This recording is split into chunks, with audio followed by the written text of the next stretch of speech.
The last thing we're going to cover in this module is network address translation, or NAT.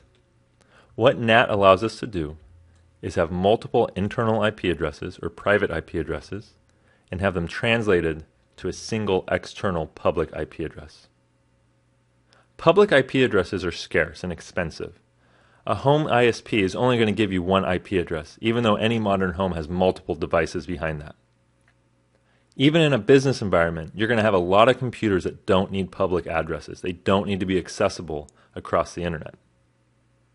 So what NAT allows us to do is take these addresses, translate them to a single external IP address, and then the NAT device, in a home environment, it's usually your router, your Linksys or Netgear router or anything along those lines, that translates those sessions back and forth between the internal and external addresses.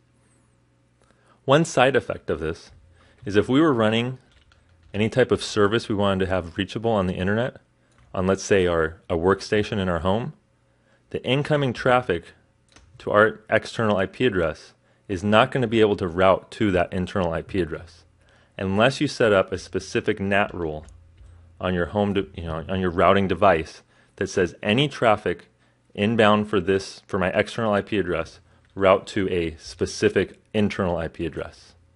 Or on your internal or on your routing device, you can say traffic destined for this specific port route to a specific internal IP address, and any traffic destined to this other specific port route to a different IP address.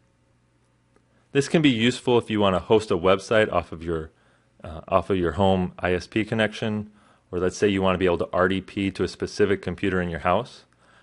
But you're not going to be able to have multiple services on different computers internally come in on the same port.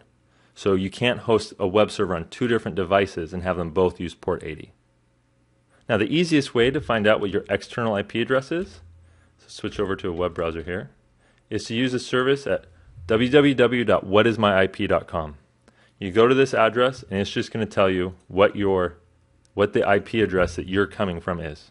So this is a quick and easy way to find out what your current IP address is.